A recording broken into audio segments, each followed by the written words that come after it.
बहुत दिनों पहले की बात है। एक शहर की ओर जाने वाले पथ के किनारे एक सरायखाना था। उस पथ से शहर जल्दी पहुंचा जा सकता था, परंतु उस पथ पर कम लोग ही आते जाते थे। कारण ये कि उस पथ में एक घना जंगल पड़ता था। कभी कभी हिंसक पशु पथ पर चलने वालों पर आक्रमण कर देते थे, जिससे पथिकों की मृत्यु भी हो जाती थी। इसीलिए प्राण भय से लोग उस पथ से शहर जाने में हिचकिचाते थे।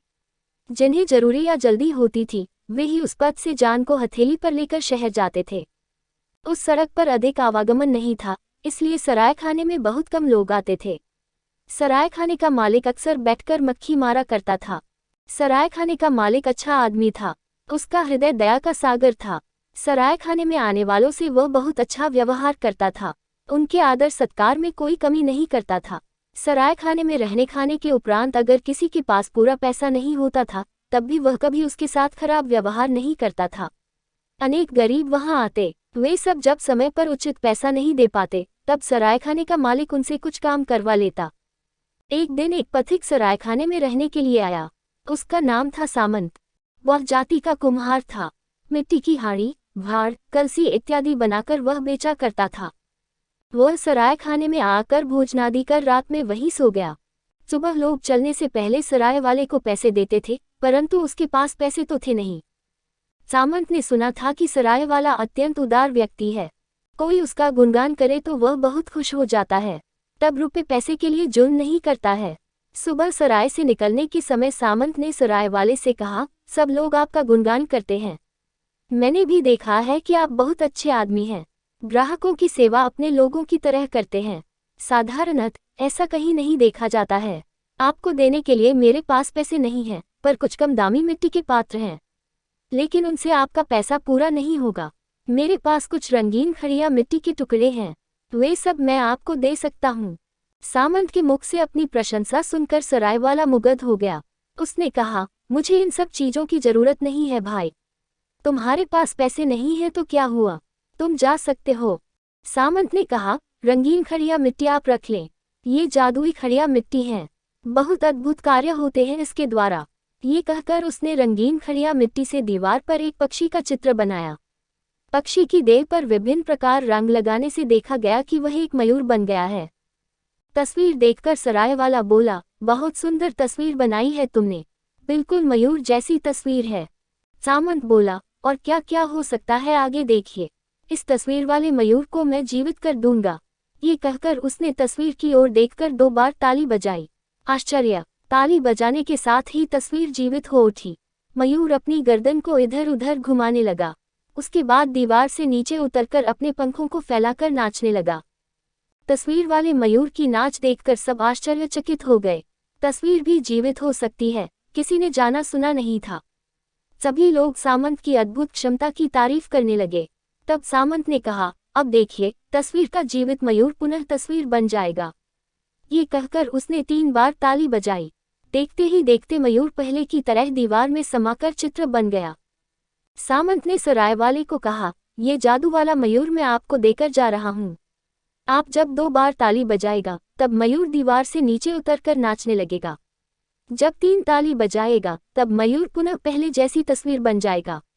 यह मयूर आपका बहुत उपकार करेगा। मयूर का नाच देखने के लिए लोगों की भीड़ लग जाएगी आपके सरायखाने में। तब एक बात याद रखिएगा, इस कमरे में मात्र एक व्यक्ति हो तो विपद होगा। मयूर जिंदा तो होगा, परंतु तुरंत मर जाएगा। उसके बाद सामंत सराय वाले से विदा लेकर चला गया। उस दिन से सराय वाले ने अपने ग्राहकों को मयूर का नाच दिखाना शुरू कर दिया। ग्राहक जब भोजन करने बैठते तो वह कहता, देखिए, आप लोगों के आनंद के लिए मैं एक जादू का खेल दिखाता हूँ। ऐसा खेल आप किसी भी सरायखाने में नहीं देख पाएगा। ये कहकर वह दीवार की तस्वीर के सामने खड़े होकर 2 बार ताली बजाता। तुरंत तस्वीर का मयूर जीवित हो जाता एवं धीरे से जमीन पर उतरकर नाच दिखाने लगता। ग्राहक भोजन करना भूलकर आश्चर्यचकित होकर मयूर का नाच देखते रहते थे। कुछ देर बाद सराय वाला 3 ताली बजाता। देखते ही देखते नाचता हुआ मयूर दीवार में समाकर तस्वीर बन जाता। ऐसी आश्चर्य वाली घटना को फैलने में देर नहीं लगती है। जो सुनता अवाक रह जाता। दिन प्रतिदिन सरायखाने में लोगों की भीड़ बढ़ने लगी। सब जादुई मयूर का नाच देखने के लिए आते। वे लोग जल्दी जल्दी भोजन कर लेते, भोजन का पैसा भी पूरा चुका देते, फिर मयूर का नाच देखने का आग्रह करते। सराय वाला तब अपने ग्राहकों को संतुष्ट करने के लिए मयूर का नाच दिखाता। देखते देखते उस उपेक्षित सराय खाने में लोगों का जमघट लगने लगा। सराय वाले का भाग्य जाग उठा। अब वह बहुत अमीर बन गया था। एक दिन रात में एक व्यक्ति सराय खाने में आया। वह दूसरे देश का एक धनी व्यापारी था। उसने सराय वाले को कहा, मैंने सुना है कि तुम्हारे इस सराय खाने में एक जादू के मयूर का नाच होता है। क्या ये सच है? सराय वाले ने कहा, जी बिल्कुल सच है। व्यापारी बोला, मैं मयूर का नाच देखूंगा। इसके लिए मैं तुम्हें एक थैली सोने की मोहर दूंगा। सराय वाले ने कहा, आप थोड़ी देर प्रतीक्षा कीजिए और कुछ लोग आ जाए तो एक साथ सबको नाच दिखाऊंगा। व्यापारी बोला, नहीं नहीं, कोई आदमी नहीं रहेगा।